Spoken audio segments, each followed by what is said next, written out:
D'accord, Kébé, ka sanga ni gasoil ye maa minnu libéré ni terroristes don. D'abord, voilà, mais i ka kuma dɔ fara kan komi i m'a bɛɛ lajɛlen fɔ.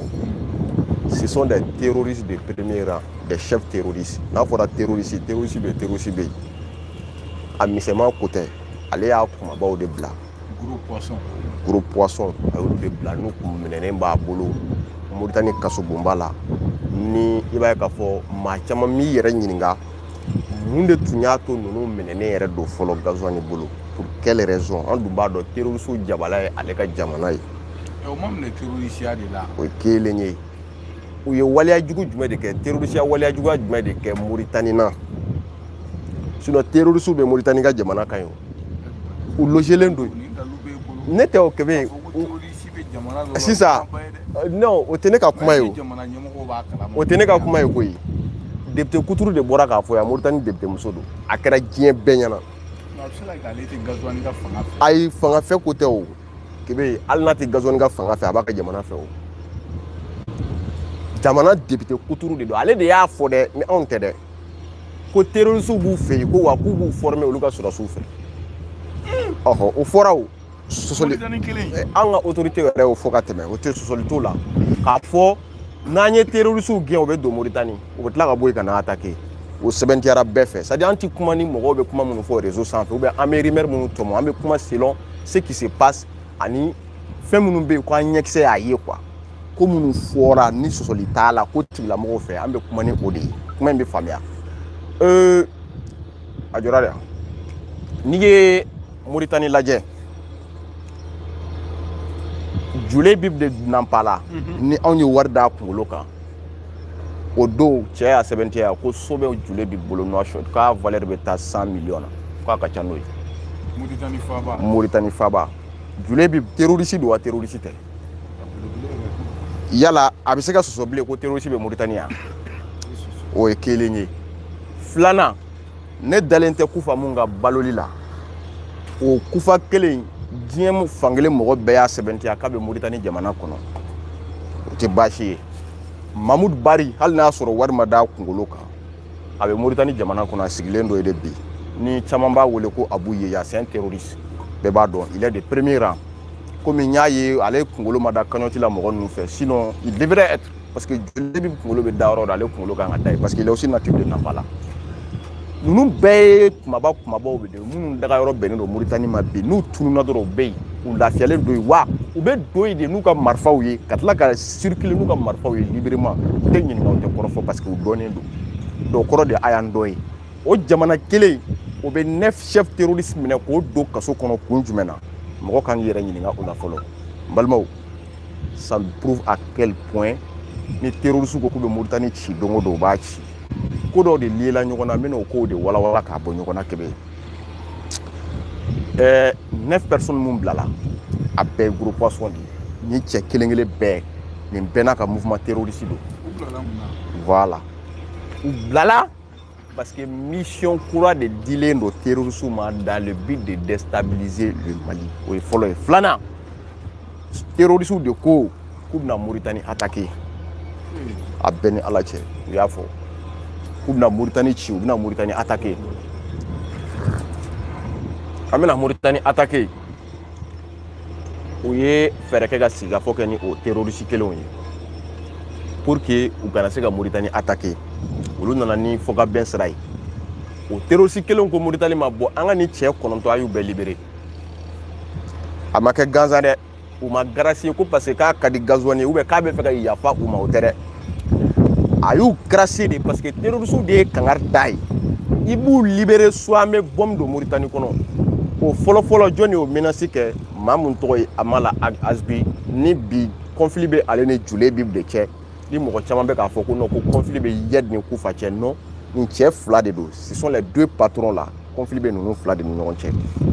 parce que kibaruya bɛɛ y'a sɛbɛntiya k'a fɔ wari fɛn o fɛn kan ka di kɛlɛkɛcɛw ma a bɛ tɛmɛ Jule Bib de bolo Jule Bib de b'a di o Amala in ma k'a tilan kɛlɛkɛcɛw ni ɲɔgɔn cɛ sauf que conflit wulikun yɛrɛ kɛra l'attaque du 25 avril 2026 o mun kɛra Mali kɔnɔ yan ko tero u ni wari mun ka kan ko a ma d'u ma ka sababuya kɛ Jule Bib a tun ka wari mun di Amala in ma k'a tilan kɛlɛkɛcɛw ni ɲɔgɔn cɛ k'a ma kɛ donc kɛlɛ daminɛna tan nin an ka sources ye nin de fɔ an ye bon o conflit mun bɛ yen Amala in ale ni kɛlɛkɛcɛ minnu ka wari ma d'u ma olu kɛra alliés de sisan o kɛra ale ka éléments ye donc minnu bɛ yen ko dɔɔnin kun dir'u ma olu kɛra Julebibu ka alliés mais sauf que kɛlɛkɛcɛ hakɛ mun taara Amala in nɔfɛ o de ka ca mun bɛ Julebibu nɔfɛ donc u ye affrontement fɔlɔ kɛ aux alentours de Kidal a kɛra sababu ye su caman bɔra la deuxième affrontement de kɛra Mauritanie kɔnɔ yen entre les éléments de Amala et Julebibu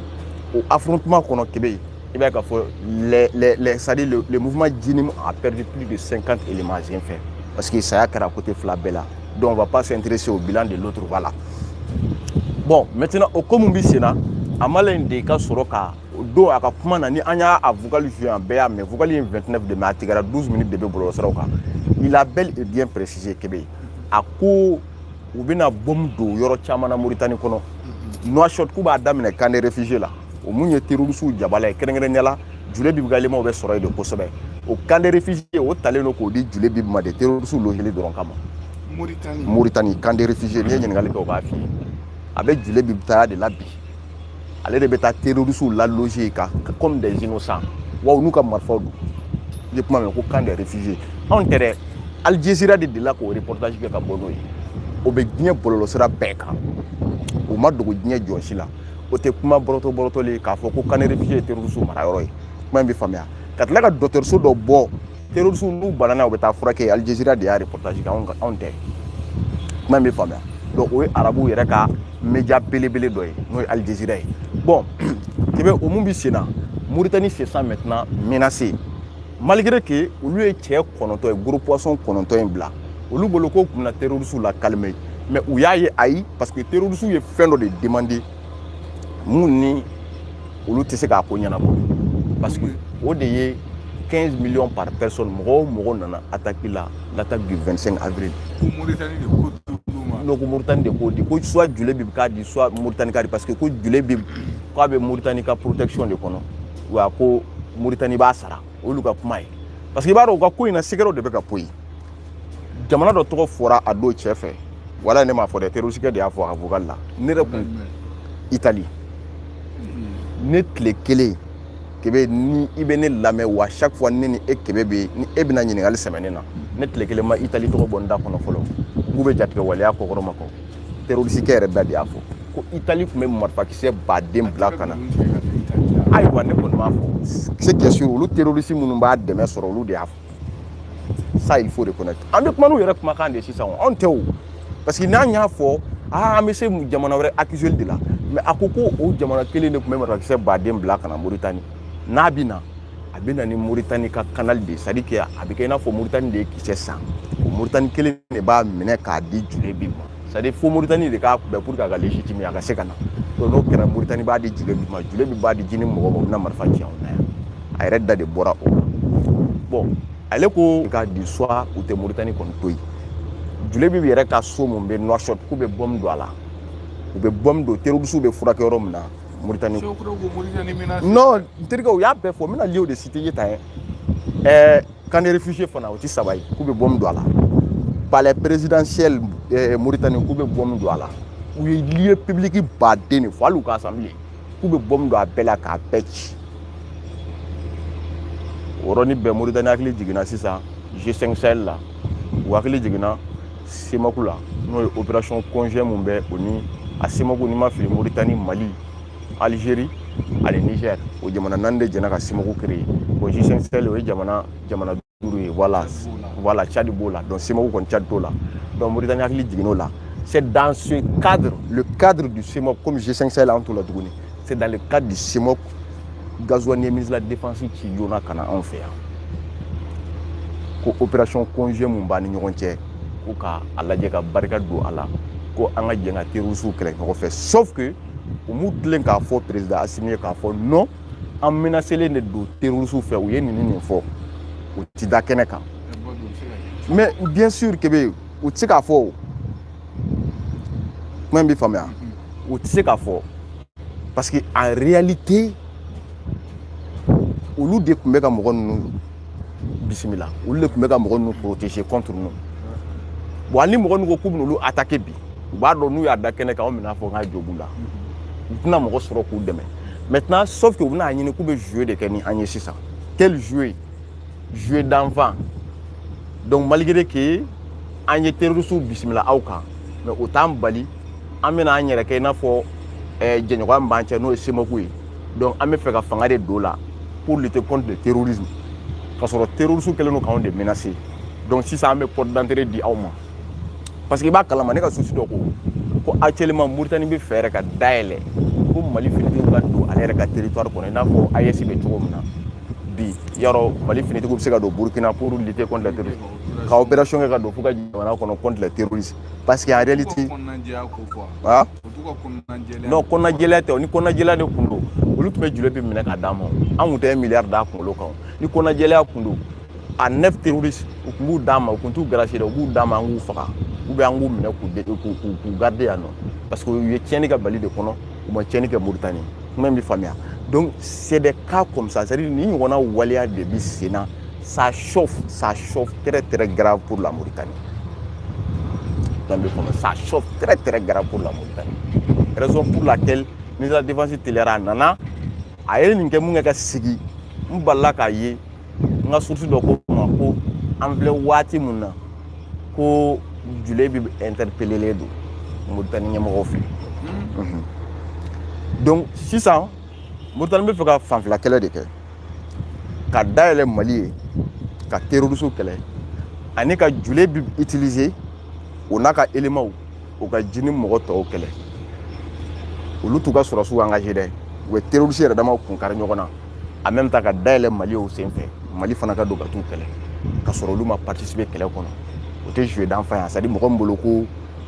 ale hakili ka bon ni bɛɛ lajɛlen ta ye sauf que u t'a dɔn k'a fɔ ko ni maa minnu bɛ jɛ la anw bɛ kodɔn sɛ ba kɛmɛ ka tɛmɛ u kan kebe c'est ce qui se passe actuellement parce que Julep bɛ interpellé a fɔra ye de a ka fɛɛrɛ bɛɛ kɛ si n'a mago bɛ nécessaire fɛn o fɛn na u b'a d'a ma pour que a ka se ka lutter contre les autres éléments du djinnim plus précisément à Mala parce que déjà u ye mɔgɔ engagé n'o yera dɔrɔn k'o faga tu savais la fois passée paraît-il qu'il y a déjà une position dans la source dɔ y'a fɔ a ka opposé bien sûr parce que Julep bɛ infiltré dɔ tun b'a kɛrɛfɛ donc du fait que Julep bɛ sera o la ni wari ye a y'o infiltré o ye position di mais kɔfɛ Ala y'a kɛ ale yɛrɛ y'i confier mɔgɔ mun na a ma la ka éléments cɛla o ye kuma aborder a Mala ye o ye cɛ da k'a kan tigɛ donc sisan cɛ yɛrɛ ka position dɔnnen tɛ tuguni non seulement il n'est pas en Mauritanie a bɛ fan o fan fɛ actuellement maa si t'a dɔn bon an b'o fana na ça ne va pas entre le djinnim et le FLA aussi n bɛna page dɔw voilà o yɔrɔnin de la mɔgɔw b'a fɔ ko conflit bɛ Iyad et Kufa cɛ n bɛ page dɔw cité ye i bɛ taa o page sanfɛ dorénavant i bɛna to k'a ye djinnim mɔgɔw bɛ publication kɛ ka FLA gosi k'a fɔ ko FLA da de ka bon k'a sɔrɔ o tɛ terrain kan u tɛ ka kɛlɛ kɛ voilà o clash merci o clash nin de b'u ni ɲɔgɔn cɛ quoi donc au même temps FLA fana b'o kelen de fɔ par exemple Tarisa Aga page kan i bɛ don bien sûr ale a b'u kɔni de ka communication kɛ c'est un terroriste parce que il communique pour le FLA donc cela veut dire que ale ni u bɛɛ ye kelen ye quoi voilà donc sisan i bɛ taa jusqu'à 5e jour de publication o tile 5 kɔfɛ i bɛ don a ko publication kɔnɔ k'a lajɛ tu verras a bɛ ka djinnim lagosi i bɛ taa mɔgɔ wɛrɛ ka page kan on l'appelle Akal AGAKAL i bɛ jigin fana jusqu'à 5 jours après i b'a sɔrɔ ale fana bɛ ka FLA lagosi donc dɔ bɛ ka djinnim lagosi donc u bɛ ka ɲɔgɔn attaquer nin cogoya la donc d'autres n'ont pas compris dɔw bolo sisan conflit de bɛ Iyad ni fɛn cɛ non ninnu bɛ ɲɔgɔn gosi mun na pour que ka ɲɔgɔn exciter ka na terrain kan quoi bɛɛ ka se ka na u ka objectif ye mun ye u ka se ka n'o sabati parce que djinnim ko FLA tɛ ka kɛlɛ kɛ i n'a fɔ olu bɛ k'u yɛrɛ di cogo min na FLA fana ko k'olu bɛ k'u yɛrɛ di cogo min ko djinnim tɛ k'a kɛ donc kɛlɛ bɛ nin cogo de la sinon pas actuellement source foyi ma confirmer an ye k'a fɔ conflit dɔ de bɛ Iyad ani Kufa ni ɲɔgɔn cɛ directement donc o source foyi tɛ an bolo pour l'instant voilà.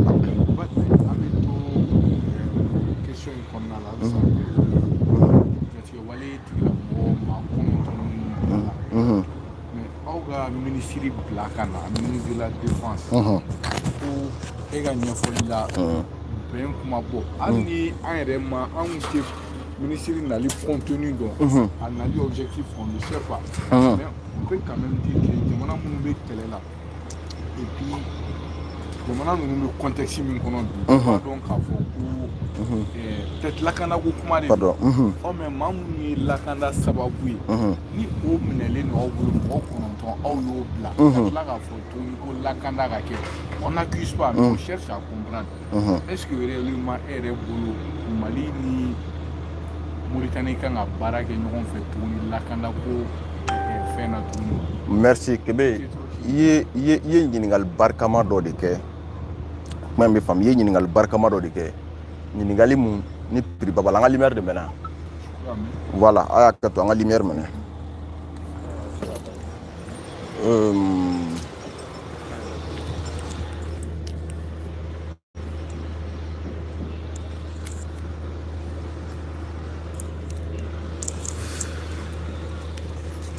attends aïe.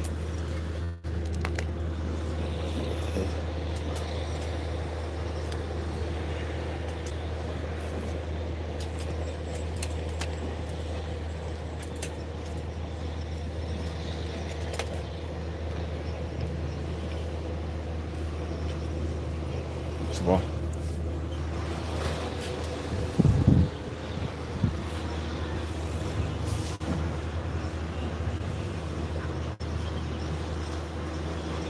C'est bon. Ok. A ka to dɔɔnin b'a la awɔ an tun bɛ fɛ ka lumière minɛ. Voilà, peut-être que c'est une ɲininkali in kan. Voilà. Ministre in ka nali ministre de la défense k'a fɔ anw kɔni tɛ nali contenu dɔn ko min na anw tɛ se ka fɔ k'a lajigin dɔɔnin. A jigin dɔɔnin dɔrɔn e kuma an ka maga la bilen. C'est bon. Voilà, c'est bon. Vas-y. Ministre ninnu ka nali ni a contenu kɔ anw t'a dɔn mais défense kɔni nali bɛɛ b'a dɔn o bɛ kɛ lakana ko kuma de ye mais ka tila ka terroriste mɔgɔ 9 bila est-ce que anw ni ninnu kan ka lakana baara kɛ ɲɔgɔn fɛ est-ce que an kan ka sigi hali tabali kelen yɛrɛ kan. Kebe c'est à dire nin yɔrɔ in de la u y'u yɛrɛ minɛ nin bɛɛ de b'a yira i ka ɲininkali in barikaba de b'a la nin de b'a yira k'a fɔ an n'u man ka c'est pas cohérent c'est à dire e bɛ fɛ ka mɔgɔ minnu kɛlɛ e y'olu ka mɔgɔ 9 bila sous menace mais i m'a fɔ donc n'i bɛ fɛ k'u kɛlɛ i t'o mɔgɔ 9 bila o ye fɔlɔ ye hali n'a sɔrɔ i menacé k'u bɛ bɔ par exemple Mali kɔnɔ yan u ka terroriste baden minɛ bɛ yan terroriste bɛ tile k'a fɔ n'a m'u bila an bɛ bombe don yan na ou bien an bɛ fagali kɛ yan mais u t'a to k'i bɛ voilà i b'u bila donc e y'u o mɔgɔ 9 bila olu fɔla ni fanga mun bɛna tiɲɛni kɛ kun fo k'i sa. u bɛ yɛlɛ la. U bɛ yɛlɛ o parce que u sago sabatira o u t'a dɔn k'a fɔ k'u bɛ bɔ fɛn min na u bɔra a la o Kebe nin ye sisan u tun bɛ nafolo baden mun sɔrɔ k'u to tɔn in kɔnɔ ani u bɛ tiɲɛni mun kɛ o de daminɛtɔ filɛ nin ye. Badi ye ɲininkali k'e kan ka autorités conseil ani Mauritanie cɛ jɛ la e bɛ mun de f'u ye. Anw tɛ se ka autorités conseil la bilen o Kebe. Non hakilila ye mun ye an tɛna foyi f'u ye k'u tɛ mun kalama sauf que n'u yɛrɛ y'u ɲɛ tugu ka don kala la Mauritanie bi sɔn fɛn o fɛn ma j'espère que olu b'a dɔn ka ban. Don tɛmɛnenw na yan délégation ba wulila ka taa Mauritanie kɔnɔ a don Mali service secret ɲɛmɔgɔ tun b'a la yan le ministre des Maliens établi à l'extérieur Atayer tun b'a la yan Abdoulaye Diop ministre des affaires étrangères o tun bɛ délégation in na o bɛɛ taara o ni gasoil ni sigira o kɔnɔ ça n'a pas porté fruit parce que o bɛɛ n'a ta terroristes ma anw kɛlɛli dabila yan a bɛɛ n'a ta o m'u ka dayɛlɛli dabila terroristes ɲɛ. Ɲininkali wɛrɛ min bɛ yen est-ce que Algérie Mauritanie est-ce que Mauritanie se bɛ terroriste ninnu na est-ce que a se b'u la a bɛ se k'a f'u ye aw kana nin kɛ aw ka nin kɛ. Non a se b'u la o Kebe a se b'u la o. Ces gars-là est-ce qu'on peut les contenir. Non mais n'i ka datugu ɲɛkun fɛn fila don soit u b'a fɔ u bɛ boli ka na yan tugun an b'u sɔrɔ k'u faga soit u b'a fɔ u bɛ taa e fana fɛ yen ni e ye datugu ɲa e fana b'u kunbɛn kuma ye min faamuya Mali ni Mauritanie mana jɛn terroristes la fo ka diɲɛ wuli u tɛ se k'an kɛɲɛ sa Kebe n'i y'a ye u bɛ porokoto yan ka taa yɔrɔ wɛrɛ la c'est que o yɔrɔ la u bisimilalen don u bɛ se k'u dogo yen de u b'a dɔn an tɛ se ka don u nɔfɛ donc o de la ni o mɔgɔ kelen datugu ɲɛ sisan o bɛ to an cɛmancɛ de la Mauritanie k'a ka aéronefs bila en marche pour que ka terror empêcher ka don ye Mali k'a ka aéronefs bila en marche e ni Ala cɛ o terroristes bɛ se anw na o ka bɔ a la o Mauritanie kelen kɔnɔ a yirala ko maramafɛn bɛna jigin o jamana kɔnɔ k'a di terroristes ma o k'o dabila kɛ maramafɛn kɔni tɛna n'a ma tɛmɛ jamana dɔ kɔni fɛ a tɛ se ka donc Mauritanie mun b'o la a k'o fana dabila donc c'est à dire ni n ko n bɛ kuma en un mot Mauritanie bɛ i n'a fɔ pays terroriste quoi non c'est pas fort kuma ye wulibali de ye ni n ko n bɛ kuma en un mot k'i bɛ tiɲɛ de tiɲɛ anw m'a fɔ koyi olu yɛrɛ ka waleya de y'o yira an na u ka waleya de y'a yira an na ni n ko n bɛ kuma n ye kuma fɔ k'a da donc en réalité Mali ni Mauritanie ka jɛɲɔgɔnya k'a fɔ k'an bɛna se ka jɛ di a ma se an ka fɛn fɔ ɲɛmɔgɔw ye parce que ani Mauritanie ye tɔn 2 ɲɔgɔnna kɛ en dehors des relations diplomatiques et autre chose et en dehors des pays fraternels an ye CEMACO kɛ an ye G5 Sahel kɛ ni hɛrɛ bɛ an ni Mauritanie ka jɛɲɔgɔnya la ou bien ni hɛrɛ t'a la an y'a dɔn o tɔn 2 fɛ parce que o ma Mauritanie permettre ka fara an kan ka jatigɛ waleyaw k'o kɛlɛ o ma Mauritanie bali k'a ka dayɛlɛ terroristes ɲɛ fo ka tila ka taa so belebele jɔ ka di terroristes ɲɛmɔgɔw ma a ka jamana kɔnɔ yan'olu ka o terroristes 9 bila k'i bɛ taa Mauritanie kaso bon na maliyɛn mun b'a kɔnɔ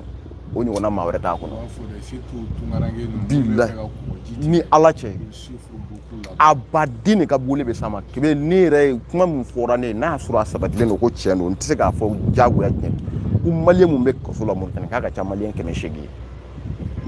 k'u ni ju t'a la bilahi k'a ka ca n'o ye ne ka kuma tɛ dɛ sources y'a bɔ yen k'a d'a ma n t'a dɔn ni tiɲɛ don dɛ mais bilahi ni kuma in fɔra ne ye minnu i ka kuma na minnu b'a fɔ k'u bɛ taa i ka kɔgɔji tigɛ o dɔw b'a la ko papier t'i bolo walima k'i golo finnen don i commandant ɲan b'i minɛ ka t'i datugu ni Ala cɛ u bɛ racisme min fɔ danfɛn t'a kɛ ka tɛmɛ Mauritanie jɛmaw kan le racisme bilahi a yira o a video kɛra u bɛ ka dɔ bugɔ a ma foyi kɛ maliyɛn den dɔ bugɔ ko parce que a golo finnen don k'o ni tɔɔrɔ de ka kan k'a jɛn k'a bugɔ ni ceinture ye k'a tan fo k'a jogin Mauritanie jɛmaw de y'a kɛ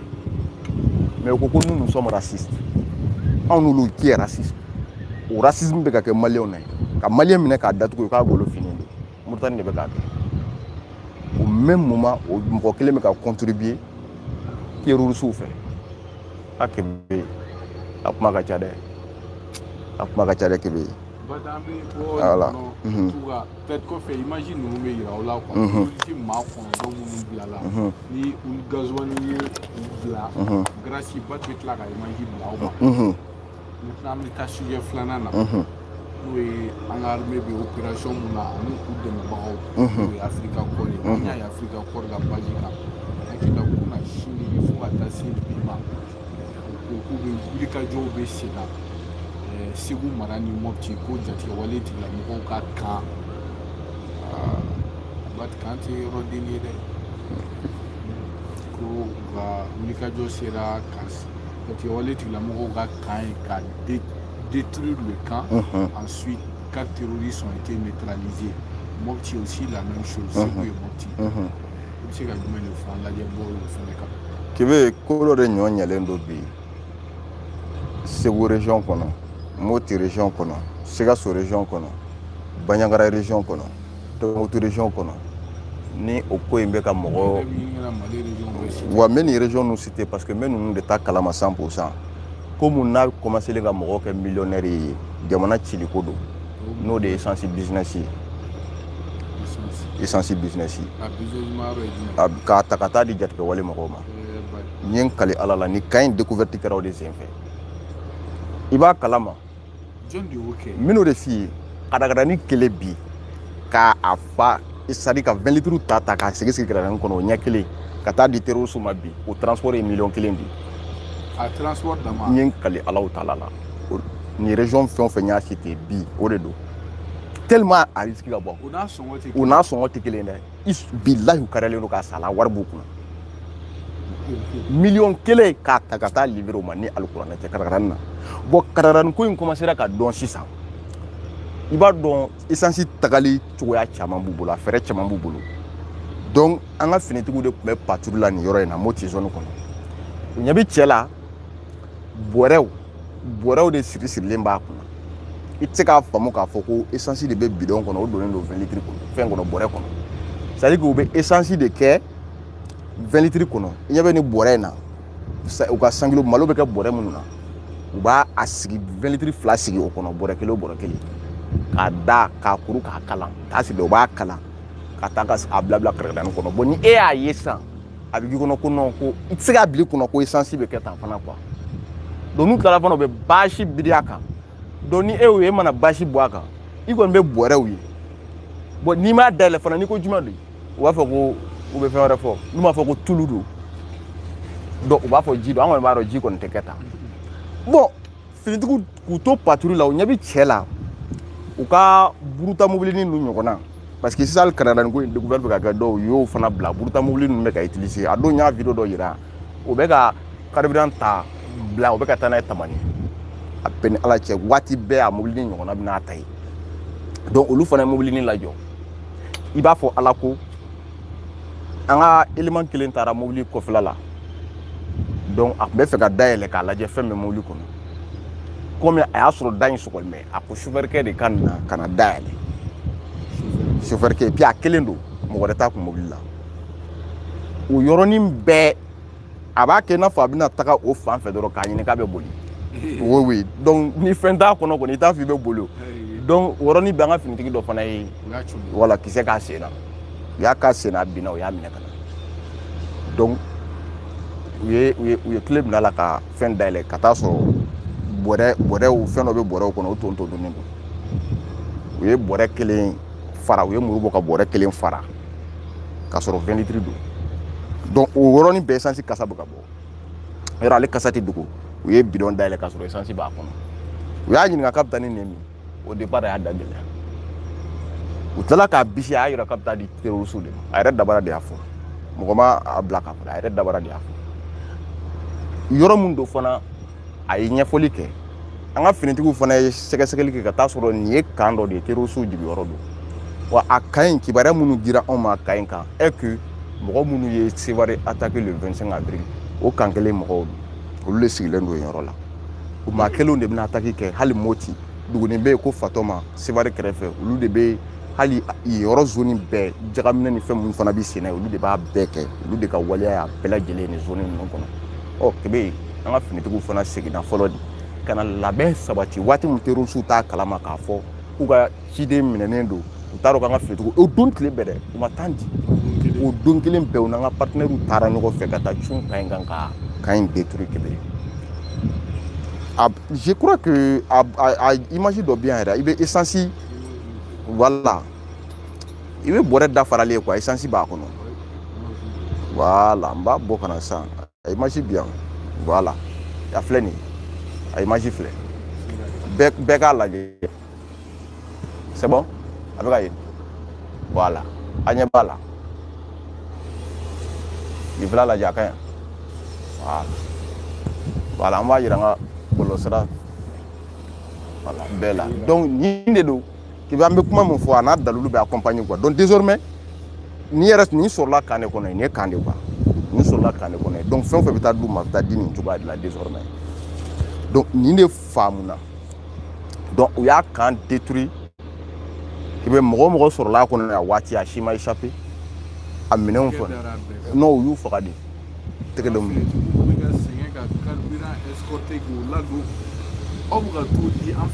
n ko carburant ko dɛsɛ bɛ kɛ Bamakɔ yan waati min o b'a sɔrɔ terroristes bɛ k'a sɔrɔ e fɛ a bɛɛ ni Ala cɛ i b'i yɛrɛ ɲininka o kuma u b'a bɔ dugu jukɔrɔ de wa o waati kelen parce que dɔw b'a f'u yɛrɛ kɔnɔ de nin voyage kelen miliyɔn duuru nin ye voyage duuru kɛ tile kɔnɔ o tɛ 5 millions ye dɔw b'o de f'u yɛrɛ kɔnɔ o ye n kɛlen ye millionnaire ye donc wari kama kuma de filɛ nin ye a tigi tɛ miiri ko n bɛ ka taa essence di mɔgɔ minnu ma u ka tiɲɛni bɛ se ka se n yɛrɛ somɔgɔ dɔw ma don dɔ voilà a bɛ se ka se hali n yɛrɛ fa ma ou bien n ba ma k'u faga mais u ka mako t'o la l'argent n bɛna wari min sɔrɔ o de bɛ sen na o business de bɛ bi Tombouctou région kono, Sikasso région kono, Ségou région kono, Bayangara région kono, Moti région kono a béni à la tché. Oh, qui s'est bien d'accord. De leur propre gré, bien sûr, de leur propre gré. Tout Diaguade. Non, mais quand vous m'avez dit non, non, non. Hier de ben nata warla kake. Nunte, ebe ta essence ta rom no ti no fe yo. Mi Diaguala ko te marfa da joyla ka tuwi no fe ka ta essence ta o. No do yere ba ta ke o. Donc, il va keni yere ka volonté di. Ame wari di ma. Bon adobe be promesse ta yefana. Ibi fe mo be fu yo ti suluma. La fara oka. Mais sauf que tu sais qui protège, tu sais qui fait me protéger. Et tout des calmes. Ou bien promesse de tailler me parce que ni emina na dongo do. Et ni bien farala. Et ni warinte, et ni diente, et ni somogote. Donc Québec wari kama bi. Vraiment, il y a des Maliens qui sont prêts à tout prix. Ka jamana déstabiliser, ka détruire terrorisme de mani fa. Wallahi. Ou yere kelinga intérêt kama. Wa do bi nu ba wale la fu ba fo che mali ko ti chen ko mali te jokoi do yere be ni fo ni ala chen bo entouran de la Kébé c'est comme le cas ni ga mo ko kara ministre ya ou be député ni ga mo ko ne fanga sura tu joko ni ma war chwen ki danga di ko be chwen ki ga tem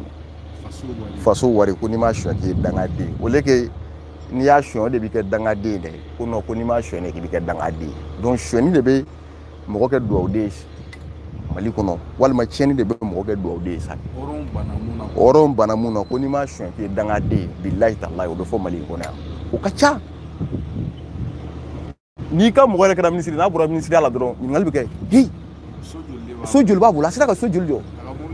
mobili jul babu lo ko fe billahi taala ni ne ni ngal be ke ni wase ko shi ga dron ki danga de a mo c'est kaba ko dando quoi bon